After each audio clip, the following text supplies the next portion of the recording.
Oi, gente, seja muito bem-vindo e muito bem-vinda ao nosso videocast. Esse é um espaço para a gente falar de sustentabilidade na teoria e na prática.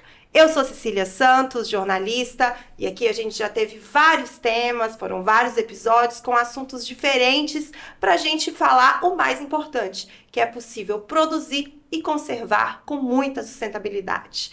Esse videocast é uma produção da CEI Brasil em parceria com a Embrapa. Não é isso, Cláudio? Exatamente, e eu sou o Cláudio Barbosa, zootecnista, né? Analista da Embrapa e coordenador do Balde Cheio no Tocantins e no Sudeste do Pará. Estamos com nossos convidados especiais aqui, a Ariana Braga e o Hugo Mariano, né? E a gente hoje vai falar um pouco mais sobre a questão da agroindústria, do processamento do queijo, né? Mas antes disso, Ariana, eu queria fazer uma pergunta para você. Quando você iniciou nos seus investimentos, você iniciou fazendo uma aquisição de novilhas, né? E, primeiramente, quero saber o que te motivou a fazer essa aquisição de novilhas, qual foi o objetivo? Bom, nós escolhemos sempre o caminho mais longo e o mais certo.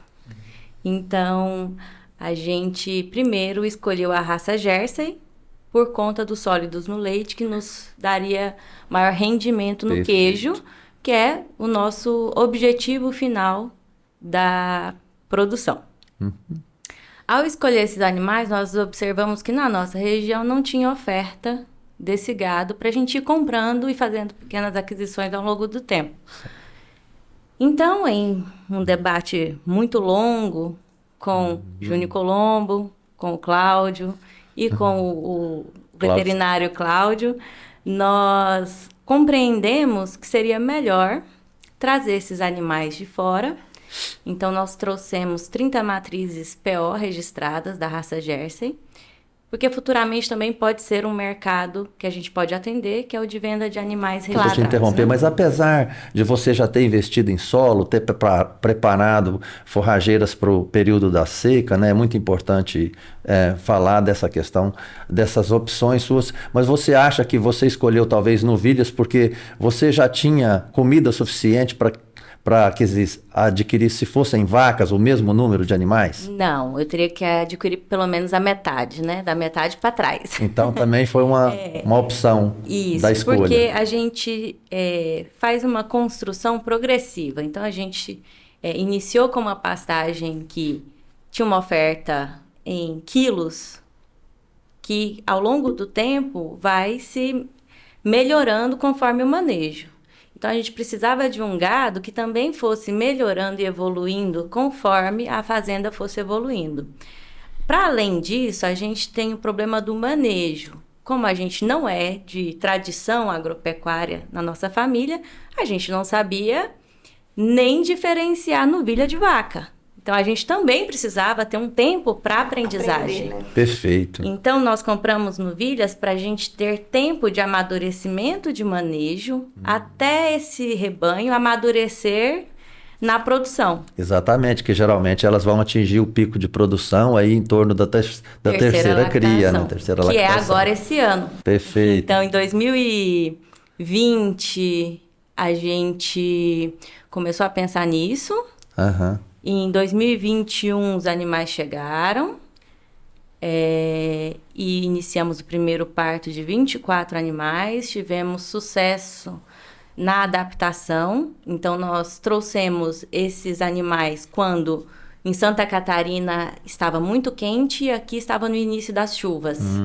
Então, elas tiveram todo o período de chuvas para se adaptar ao ambiente, para depois enfrentar a primeira seca. E você decidiu também investir a partir daí na produção e na comercialização de queijos, né?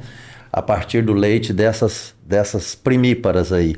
E qual foi o maior desafio seu nessa questão da produção e comercialização dos queijos? É uma questão interessante, porque quando o meu selo de inspeção saiu, eu tinha 0 vacas em lactação das minhas matrizes.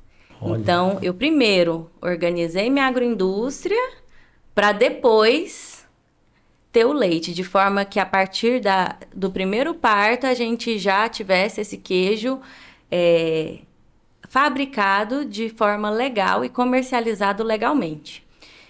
Bom, você me perguntou do grande desafio, né? O grande desafio da agroindústria hoje na nossa cidade é a concorrência desleal com a ilegalidade.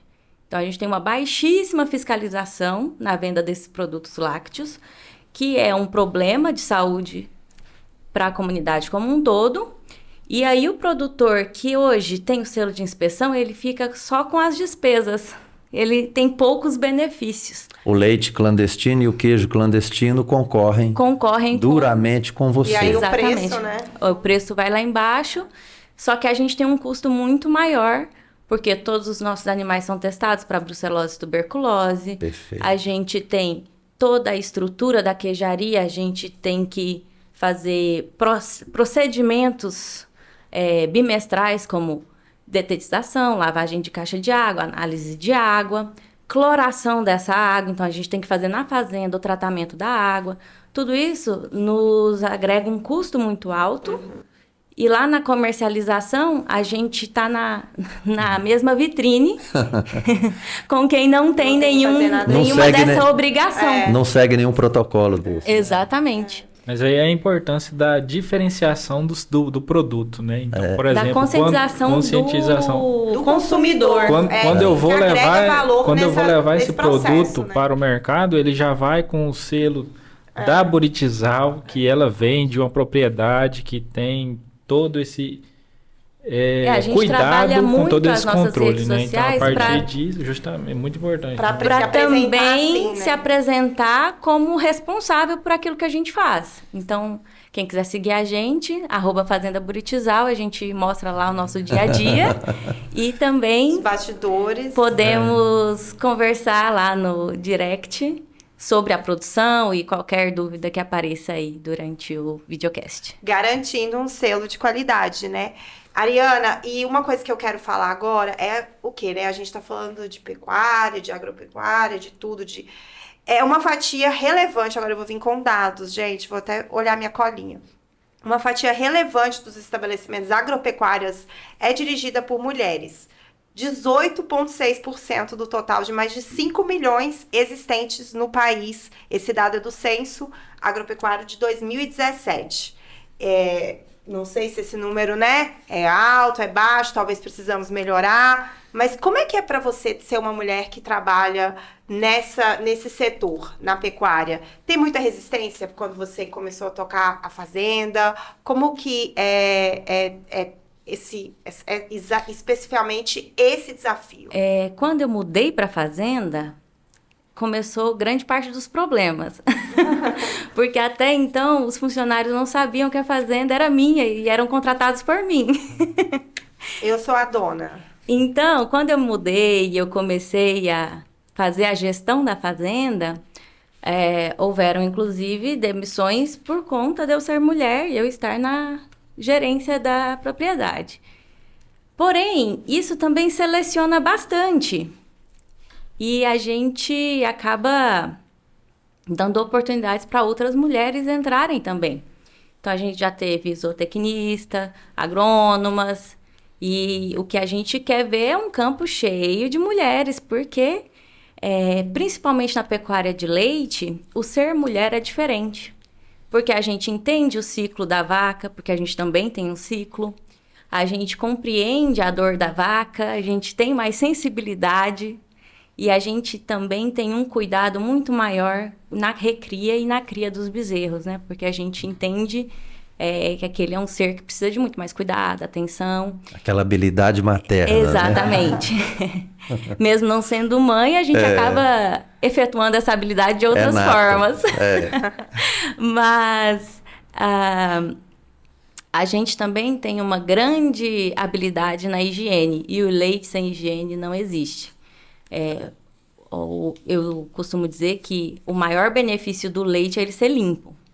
Então, quando ele sai do teto da vaca, ele sai estéril. É a gente que o contamina na maior parte das vezes. Então, todos esses pequenos detalhes fazem grande diferença lá na nossa agroindústria, né? Quando o leite ele entra dentro da agroindústria, todo o processo precisa ser muito bem elaborado, higienizado e controlado. Porque a gente está trabalhando com uma matéria-prima que não é barata para produzir, nos é cara, né, a sua produção, e é um alimento, e outras pessoas vão consumir, então a gente encara isso com muita responsabilidade. Porém, eu acredito que muitas mulheres não se colocam, né, nessa posição de produtora por medo justamente do machismo, enfim, de várias formas de agressão que a gente acaba tendo que passar e passa em outros ambientes também. Então, eu acho que a gente tem que sempre se impor. Eu falo isso numa condição muito estável, porque eu venho de uma família que sempre me deu essa voz e esse poder. Você está respondendo uma pergunta que eu ia te fazer, que é assim, porque produzir e comercializar os queijos, né, requer também esse conhecimento da indústria de alimentos, né? Então, você encarou esse desafio aí e só faltou falar se esse custo foi muito alto, né? Bom, o desafio, ele sempre existe, independente da nossa tomada de decisão. Eu acho que quando a gente sonha, a gente faz com mais calma e tranquilidade, porque é aquilo que a gente quer. Então, eu costumo dizer que quando eu entro na queijaria, eu lembro da minha avó, né? Então, sempre que eu estou fazendo queijo, é uma memória boa. E, apesar dos desafios, a gente acaba conseguindo lidar com isso diariamente, justamente porque é um sonho coletivo. Sou eu, meu pai, minha mãe, meu companheiro, a gente está lá todo dia juntos fazendo isso. Porque a gente quer estar lá. E aí, do ponto de vista dos custos, eu acredito que a agroindústria em si, depois que você já investiu em pastagem, forragem, rebanho, é uma porcentagem muito pequena para o valor agregado que a gente consegue ter no produto final. É a cereja do bolo, né? Exatamente. Deixa eu perguntar uma coisa para o Hugo aqui, Hugo. De que forma que o balde cheio contribui, né, para essa transição em propriedades que às vezes estão trabalhando apenas com a venda de leite para laticínios, né, para essa transição de fabricar queijos, né? Ou vice-versa, né? Que muitas vezes a gente sabe que existem problemas que podem ocorrer e que a propriedades, às vezes, que o produtor que está produzindo queijo tem necessidade também de entregar leite para o laticínio. Como é que o balde cheio contribui nisso daí, nessa segurança aí? Certo, Cláudio. Então, como a Mariana estava falando, o mais importante é o quê? Dentro da produção do queijo. É a qualidade do leite, né?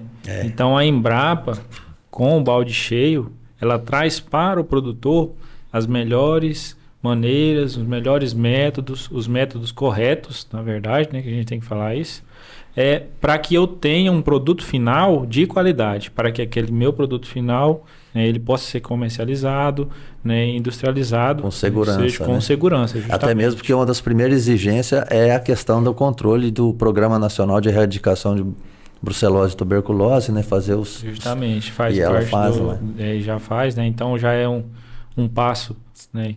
A uma, mais que a uma propriedade, das formas, das formas que a propriedade já faz. Então, assim, além de tudo isso também, dicas em relação a tipo de selo, né? Então pode ser trazido a partir do programa, balde cheio, dentro da expertise também do técnico na propriedade, logicamente, né? Porque é essa a importância do treinamento, que no caso ela vai trazer para o técnico essa capacidade de buscar maneiras de resolver um problema da propriedade, né? Se vamos supor, eu tenho o plano de trabalhar com produção de queijo, eu sou um produtor que entrega leite para o laticínio, né? O técnico, com sua expertise, a partir dos treinamentos da Embrapa, ele vai atrás disso, né? Ele vai quem que é o responsável por trazer o selo, né? Para que o produtor tenha essa facilidade de ter acesso, né? Justamente qual que é a necessidade. Além do serviço técnico, é um serviço social também, justamente, de informação. O técnico tem que estar atento a isso. É isso que eu ia perguntar, Hugo. A Ariana falou que aqui no Tocantins são muitas fazendas que fabricam o queijo, né, dessa forma e tudo. Mas eu quero entender, qualquer fazenda pode fazer essa transição? Ou como é que o produtor tem que entender que ali dá, ali não dá, vou agregar, vou fazer mais isso? Como é que é descobrir esse papel? Esse processo, vamos botar assim, o produtor quer produzir queijo, qualquer propriedade pode trabalhar, né, com a produção de industrializados. Né? O que o técnico tem que levar para o produtor é se ele ainda, né, primeiramente, se ele consegue inicialmente já fazer isso. Então, ou seja, um planejamento, como a gente já falou, a importância disso, do planejamento para que aquilo seja executável. Esse planejamento seria também uma análise do mercado, né? Análise do mercado, porque muitas vezes o produtor ele tem uma facilidade de vender esse leite in natura, mas o processado no município dele é uma dificuldade. Então, por exemplo, então eu tenho que ter um selo estadual, pelo menos. Então já é uma dificuldade a mais. Eu tenho que partir desses princípios, né? Tem um selo municipal, estadual e federal. Então, qual selo cabe dentro? Cada volume de produção demanda um selo, né? Exatamente. Também. Não adianta eu ter um selo CISB nacional para produzir 100 litros de leite, processar 100 litros de leite. Então, né? Então, tem vários processos que devem ser verificados, mas sim, possível mas é justamente o que a gente está falando. É necessário ter serviço de inspeção no município, justamente, né? Às vezes, a primeira tem coisa, municípios, né? no nosso estado do Tocantins, por exemplo, que eu percebi que não tinha nem Secretaria da Agricultura e, portanto, não tinha serviço de inspeção. E o produtor, ele queria participar do balde cheio, queria produzir queijos e comercializar em outro município, e não tinha como, por causa da barreira sanitária. Entender se tem suporte, né? Exatamente. Também, né? Então, essa, né, pode ser uma barreira limitante para o produtor. Então, tudo isso tem que ser levado em consideração por isso que a gente fala antes dele mudar. Cada fazenda é um mundo, né? Exatamente. Então, verdade. Entender ali o que cabe para cada um. Ariana, agora eu quero falar de investimentos em tecnologia, em produtividade. Eu tenho certeza que o produtor que está escutando, está vendo a gente, se interessa muito por isso. Ele quer saber, né? Quanto que ele vai ter que investir, como é que vai ser esse retorno. Desde que você entrou no programa Balde Cheio, né? Você consegue elencar pra gente quais as implementações sustentáveis que você fez na fazenda e quais os retornos que elas tiveram? Porque é muito importante a gente pontuar. Tem investimento, mas tem retorno. Sim, então a gente fez diversos investimentos, né? O primeiro de tudo foi intensificar, que é o grande pulo do gato, que a gente economizou áreas até para aumentar outras atividades, como o corte, por exemplo. Então, a gente, mesmo usando as áreas já desmatadas da fazenda, a gente ainda tem mais de 60% da fazenda de cerrado em pé. E a gente só pode ter esse cerrado em pé intensificando a atividade. Então, a gente passou de uma produção média ano de 20 litros de leite dia para 200 litros de leite dia, numa mesma área, que já era desmatada. Então, a gente reformou essa pastagem, intensificou e irrigou. Com isso, a gente conseguiu dar esse salto. Além de passar das 10 de 1 UA por hectare para 10 UA, passamos de 20 litros de leite para 200 litros de leite média ano. Acreditamos que essa melhoria vai aumentar agora, que as vacas estão atingindo a sua maturidade física, ou seja, elas vão produzir seu pico de lactação agora.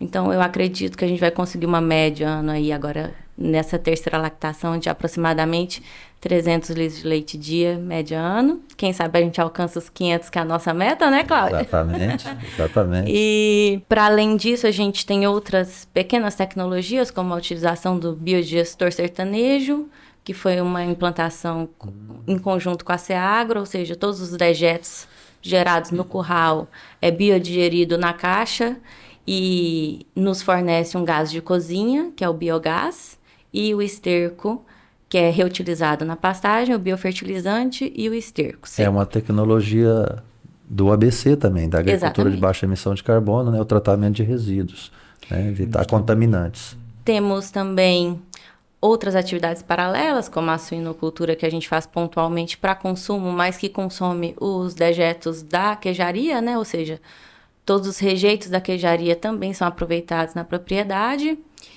E eu acredito, com relação ao investimento e o retorno, não existe investimento sem planejamento. Eu costumo dizer que o tempo da pecuária é outro. As pessoas hoje em dia têm uma necessidade de imediatismo e resultados como uma transição de TikTok, né? Imediatos, né? Isso não existe na agropecuária. A agropecuária nos ensina a botar o pé no chão e esperar o tempo correto das coisas, né? Para você ter uma noção, para você fazer uma vaca, você demora 2 anos e meio. Então, Isso tudo ela tem nem seu pariu tempo. ainda, né? Nem pariu. E é viável? Vale a pena? Vale a pena. Porém, se você não segue os processos e as metodologias, não tem lucro. Então, a gente fez um planejamento. No primeiro ano, a gente sabia que ia ser apertado, que a primeira lactação é baixa e o investimento é alto. No segundo ano, a gente conseguiu empatar e a gente sabe que agora, no terceiro ano, as perspectivas são bem boas para a gente conseguir alavancar a produção. Porque, para além da maturidade do nosso rebanho como um todo, nós temos chegando no rebanho as novilhas do primeiro ano e as novilhotas do segundo ano, que vão agregando esse rebanho e aumentando a nossa produção. Então, a gente fez essa escolha também de reter todas as fêmeas e aumentando gradativamente a nossa produção. Porque Essa nossa não é uma meta... escolha fácil, né? Porque Não. ela tem um custo, né? Ela custa muito. E nos custa, além do investimento, nos custa tempo e dedicação. Então, Reter, recria é um investimento também para a propriedade leiteira. Custoso. porém, aqui a gente não encontra animais de qualidade à disposição, como em grandes centros leiteiros. Então, se a gente não segurar essa recria, a gente anualmente tem que buscar fora. Então, a gente optou por reter essas recrias aqui e ir fazendo o nosso rebanho. E quem sabe um dia também a gente passe a ser comerciantes de genética, quem sabe. Perfeito. Que chique. Você falou aí da adoção dessas tecnologias, né? Várias delas você citou, né? Causando efeito poupa-terra, o tratamento de resíduos, né? Eu quero perguntar para o Hugo, agora em 2024, assim, o que a Fazenda implementou no sentido de recuperação de áreas degradadas, onde tinha às vezes pastagem que não eram utilizadas somente pelo gado de leite, mas também por um gado de corte. E você pode falar o que vocês iniciaram esse ano lá, né, nessas áreas de recuperação? Sim, então, foram basicamente 3 ações principais, né, que estão sendo realizadas lá. A principal, né, ou a que a gente fez primeiro, vamos dizer assim. A menina dos olhos. Justamente, que estava mais, né, com foco em ser realizado, foi o plantio feijão guandu, né, justamente esse que veio através da tecnologia direta da Embrapa, né, que foi um fornecimento do seu André. Doutor André Novo, né? Então, plantio com o objetivo de recuperação de área degradada, né? Uma área de capim braquiária que estava diminuindo o vigor de rebrota, né? Ou seja, as plantas estavam já limitando seu crescimento devido a problemas, vamos dizer, do solo, né? Do perfil do solo nesse local. Então, com esse plantio, nessa integração... E super pastejo também, né? Justamente. Com essa integração, esse plantio do feijão guandu, o objetivo é descompactação do solo, melhoria, né, do perfil da microbiota do solo e também um detalhe muito importante, que o feijão guandu ele realiza a deposição de nitrogênio no solo a partir da simbiose, né? Como pode ele capta o Fixa- nitrogênio do fixação solo, gênica. do Fixação ar põe no biológica de solo. nitrogênio, justamente, exato. Exato. Que esse é um detalhe importante, muito né, pra todo importante, mundo né? entender. Que isso aí vai, né, trazer para a pastagem que estava com seu vigor de rebrota comprometido, né, toda essa capacidade de rebrota melhor, né, retorno melhor da produtividade, e com isso eu consigo aí, né, retornar a utilização dessa pastagem de forma com que eu não precise aumentar, né, a área produtiva, né? Isso aumenta a capacidade Foi produtiva feito daquela com baixo área. custo, né? Sem revolvimento do solo. Apenas né? a recomendação de adubação e também o plantio do feijão. Plantio direto. Plantio direto, né? Que foi bem simples de ser feito, né? E que mais que além? Tinha, né? Você disse que tinha 3 coisas. Além disso, também teve uma recuperação de uma área, na verdade foi uma reforma de uma área que era ocupada por capim quicuia, que para a Ariana, para a propriedade especificamente, não era interessante. Então, Baixa produtividade. baixa produtividade, né? O valor nutritivo um pouco menor. Então, o objetivo era... Hospedeiro de cigarrinha, né? Justamente. Então, o objetivo era trocar essa forrageira pelo Tifton, né? Justamente para melhorar essa oferta de forragem, tanto em quantidade, porque também a rebrota dele é muito rápida, e em qualidade, que nós sabemos que é um material de maior valor nutritivo. Então, a recuperação de E aí uma a área... questão do bom planejamento, né, Hugo? Porque a gente está botando o melhor capim mais perto da ordenha. Que justamente. interessante. E aí a isso. gente vai reduzir a Importante. caminhada das vacas em pico de lactação. Ou seja, elas vão estar lá na porta da ordenha, elas não vão ter que dar a volta. Comida pertinho. É. Que é justamente um dos pontos principais, né? Para diminuir o Gasto o energético. gasto energético desse animal. Então, ou seja, tudo isso vai para a produção. Tudo Uma isso vida bem boa, positivo, né? Muito Justamente. impacto positivo. Até eu queria ser vaca na minha fazenda. E olha só, agora acho que chegou a hora da Ariana fazer um outro jabá, que é sobre os queijos, né? Porque hoje em dia são 6 queijos com rótulos, todos com selo de qualidade. Vamos falar um pouquinho desses queijos, fazer essa propaganda desses queijos. Qual o valor agregado desses queijos hoje para a Fazenda Buritizal? Onde é que vocês comercializam? Onde é que a gente pode achar? Tudo. Ótimo. Então, já vou aproveitando para passar o nosso outro arroba, que é @birosca.to, que é a nossa loja de queijos em Taquarussu, que está na Praça Maracaípe, número 573. Chegando no nosso distrito de Taquarussu, na Praça Central, tá lá a nossa lojinha. Você vai ver a logo da Birosca com a logo da Fazenda Buritizal. E nossos queijos hoje são todos elaborados com uma microbiologia local, ou seja, a gente utiliza do terroir de Taquarussu na produção e maturação desses queijos. A gente trabalha com queijinho fresco tradicional, o queijinho de café da manhã, o queijinho meia cura, que é o nosso pupilo, porque é a receita original da minha avó. Olha. Então, essa receita é de Dores do Indaiá, ela vai só leite, coalho e o pingo, que é o soro do leite do dia anterior. E esse é um queijo maturado por aproximadamente 24 dias e de casquinha lisa e interior macio.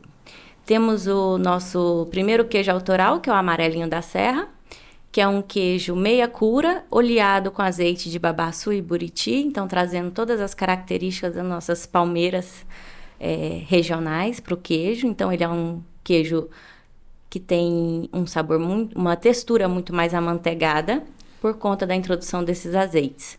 Peculiar. Temos o buritizinho, que é um queijo com as lascas desidratadas de buriti, temperando a massa. O buriti ele é muito interessante porque ele é utilizado na culinária tocantinense com sabor doce. É verdade. E no queijo salgado ele se superou no sabor. Então também é um queijo muito interessante. Iguaria. Temos o queijo cerrado, que é um queijo de aproximadamente 40 dias de maturação. Ele é mais rígido e ele é temperado com a pimenta de macaco, que é endêmica do nosso cerrado. Muito utilizada em temperos de carne na nossa região. E nós resolvemos utilizar no queijo como tempero também, que deu um sabor muito botânico, com notas bem aromáticas para o queijo. Não tem picância, é só sabor. A pimenta de macaco, ela lembra um pouquinho a pimenta do reino. Essas são todas as características organolépticas do produto. Né? Exatamente. E temos, por fim, o queijo pingadinho, que ele é um queijo maturado por 90 dias e imerso no café amargo. Então, ele traz a característica do café amargo na casca e o interior bem peculiar de um queijo maturado, né? Então, ele traz uma picância no interior e o amargo na casca. Ele é mais forte. Ai, que vontade de provar tudo! Só faltou a mesa aqui, né? Com todos Um para você ir cafezinho. provando. Né? Esse aqui. Cláudia, agora vai ter que me levar lá na fazenda. Pois é. Quero provar esses queijos. Tem que ir. Um dos nossos objetivos ainda é abrir para turismo.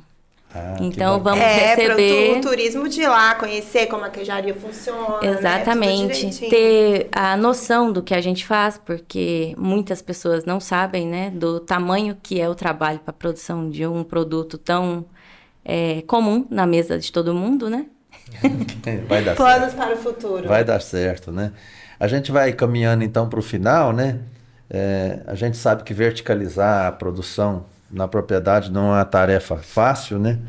E na sua opinião, Ariana, o que é essencial para o negócio dar certo? Tá dentro da fazenda. Olha, o balde cheio gosta vendo, disso. né? Morar na propriedade faz toda a diferença, porque a gente morando, vira e mexe, tem surpresa, imagina se a gente não Tá tivesse longe, lá. né?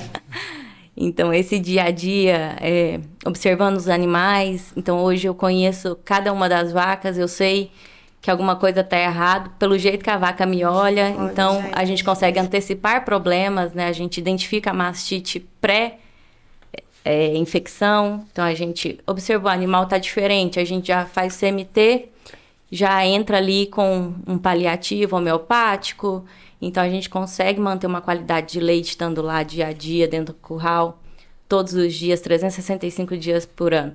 Então é uma atividade que ela é pouco valorizada pelo tanto que ela nos dá trabalho. Trabalhosa. Quantos Exige cuidados, muito, né? Quantos Quantos olhares, detalhes. olhar no colaborador, olhar no pasto, olhar no gado, né? Olhar no produto. Antes da gente terminar também, que você já fez seu merchan, acho que você pode às vezes ver Quero saber do Hugo agora, né? Porque eu acho que o produtor que tá ouvindo ou vendo a gente, ele com certeza tá muito curioso, pensando lá, e eu? Como é que eu faço, então, para introduzir, né? Para participar do programa? Hugo, como que o produtor faz para entrar no programa Balde Cheio? Então, a forma mais fácil foi que a Ariane fez, né? Conhecer um técnico para que ele possa, né, ir lá orientar o produtor e trazer o programa para dentro da propriedade. Então, outra forma também seria, né, os nossos contatos também, quem quiser à vontade, a gente vai passar o contato para poder, né, ter essa disponibilidade de levar o produtor, né, a ser assistido a partir de um técnico. Mas também a Isso. Embrapa também, logicamente, é uma fonte, né, Cláudio? Sim, Pode ser a gente vai deixar aqui os contatos ao final dos nossos telefones, entrar em contato comigo. Vai aparecer na descrição dos E episódios. também tudo. o contato do site da Embrapa, do Balde Cheio, da página do Balde Cheio, que você pode verificar na sua região, né, se tem alguma unidade demonstrativa que você possa fazer uma visita, como às vezes Sim. quem tem uma propriedade que não é distante lá da Ariana, puder entrar em contato com o técnico e com a Ariana ir lá fazer a visita. Tudo isso é disponibilizado no site da Embrapa também. Então, tanto o contato do técnico daquela região, quanto aonde é a unidade demonstrativa. Nesse momento você pode ser bem curioso, né? Você está assistindo o videocast, então assim, vai Corre atrás, né? Se você conhece algum produtor, né? Vai através dele. A Ariane foi num dia de campo, né? Vai num dia de campo, começa a participar dos eventos, que sempre vai ter esse contato de que algum vai conhecer, né? E você vai poder começar a trabalhar aí a partir do programa. Muito bem. Então é isso, Cláudio. Acho que tá chegando ao final, né? Exatamente, né? E a gente quer agora, só para finalizar, saber uma mensagem que você, Ariana, e você, Hugo, podem deixar para outros produtores e você também deixar para outros técnicos e para aqueles que ainda não tiveram coragem, né, de investir numa pecuária intensiva por medo de não ter sucesso ou de achar que é muito caro. Gostaria de ter uma mensagem sua e depois uma mensagem do Hugo. Eu acredito que o futuro, ele já chegou. E não existe mais espaço para grandes extensões, até porque as propriedades tendem a diminuir com o tempo e aumentar o seu valor de mercado. Então, isso nos obriga a intensificar. E a única maneira de nos permanecermos na atividade é intensificando. Por quê? Porque a gente responde o que o mercado quer com a sustentabilidade, que é uma exigência já hoje do mercado, e a gente cumpre com o nosso papel social, que é manter um ambiente sustentável, seguro, socialmente justo, enfim, toda a tríade da sustentabilidade. Para quem tem medo de investir, às vezes você não precisa investir R$1, você precisa investir só conhecimento. Talvez, com a mesma área que você tem, com a mesma quantidade de fio distribuído na fazenda, você consegue fazer um pastejo rotacionado e rodar nas águas. Isso já é uma intensificação de 6 meses do ano. E aí, com uma pequena área de cana, você suplementa o verão e na primeira chuva você volta para o rotacionado. Depois de 1 ano rotacionando, você nunca mais vai querer voltar para a cana do verão. Então, assim, é uma redução de mão de obra também. Então, hoje eu alimento as minhas vacas em 5 minutos. É o prazo de eu sair do curral, ir até o pasto, abrir o colchete e elas entram e elas mesmas colhem, comem e ficam satisfeitas. E tem uma comida de altíssima qualidade. Ao passo que se eu não tivesse esse rotacionado, eu tinha que passar 6 meses do ano cortando capim, moendo capim e servindo capim 4 vezes ao dia no coxo. E ainda assim, parece que nunca é bastante o coxo, né? Toda hora que você olha para ele tá vazio e as vacas querendo mais. E você ali o dia inteiro colhendo e picando capim e passando baixo. Então, eu acredito que quem começa a trabalhar com essas tecnologias nunca mais volta para trás, porque a qualidade de vida é muito melhor depois delas, né? Você consegue manejar um volume muito maior de animais em um curto espaço de tempo. Então, acaba que a gente consegue aumentar a produção sem aumentar a área e sem aumentar a mão de obra. A matemática, ela é infalível aí. Excelente. Só antes da minha consideração final, justamente a fala da Ariana em relação à cana, que foi o terceiro ponto de intensificação da propriedade, foi o aumento da área de forrageira para o período seco, né? Que justamente melhora também o fornecimento de alimento para o período de estiagem para animais em recria, no caso. É uma segurança, né? A segurança alimentar, né, aumenta na propriedade. E como posso dizer, uma orientação para os técnicos de plantão aí, nesse caso, sejam destemidos. Não é fácil, principalmente em relação à agenda, muitas vezes o técnico fica preocupado em relação ao que se ele vai dar conta, se ele consegue orientar realmente o produtor. Às vezes aparecem uns produtores chatos igual eu, né? Que liga domingo, manda mensagem de noite. Que o WhatsApp vai ser, né, 24 horas por dia. Mas assim, sejam destemidos em relação a isso, a ter organização no seu trabalho. Né? Porque, por exemplo, você está orientando muitas vezes o produtor a ser organizado, mas e o seu trabalho? Será que ele é organizado da mesma forma? Você faz planilha dos seus custos também? Certo? Mas isso, antes disso, no caso, isso vai direto no quê? Busca de conhecimento. Então, você terminou a faculdade, agora que você vai estudar, meu amigo. Entendeu? Você ainda não estudou nada, agora que você vai... Nada como a prática, exatamente, né? Que a prática ela vai te ensinar e ela vai te obrigar a buscar mais conhecimento. E se você não buscar mais conhecimento, você vai ficar obsoleto no mercado. Tá? Então... uma dica seria essa, nunca deixem de buscar o conhecimento, porque mensagem. Isso aí vai ser o diferencial do seu trabalho, né, no mercado. Pergunta se ele já tinha plantado feijão ou mandarim. Nós estamos... Nunca. Exatamente. Tivemos que sentar, estudar e plantar. Exatamente, é isso aí. Muitas vezes é isso, né? Sempre tem uma novidade para o técnico e pro produtor, né? Aprendendo sempre. Gente, nosso papo foi ótimo. Eu já quero experimentar esses queijos. Cláudia, não consigo tirar esses queijos da minha cabeça. Quero agradecer a participação de vocês, né? A gente aprendeu muito aqui nesse videocast. Foram conversas inspiradoras. Foram 4 episódios de muito conhecimento. Gostou, Cláudia? Adorei. Gostei muito. Eu agradeço muito a oportunidade, né, de estar podendo realizar isso e divulgar, né, dessa forma assim parece tão informal, né, mas tão assim próxima e fácil de acessar por nosso público. O que a gente viu nesses episódios é que tem muito conhecimento técnico, muita tecnologia disponíveis para essa produção do campo, para ela se tornar cada vez mais sustentável e com ganho de produtividade, que eu sei que é o que o produtor também está buscando, né? Junto com os programas ABC Corte e Balde Cheio, tem que procurar, né? Exatamente. Então é isso. Não deixe você de assistir todos os episódios anteriores, seguir a gente nas redes sociais, no nosso canal do YouTube, curtir, compartilhar, se inscrever e ficar por dentro de tudo que a gente falou aqui. Foi muito bom. Até mais.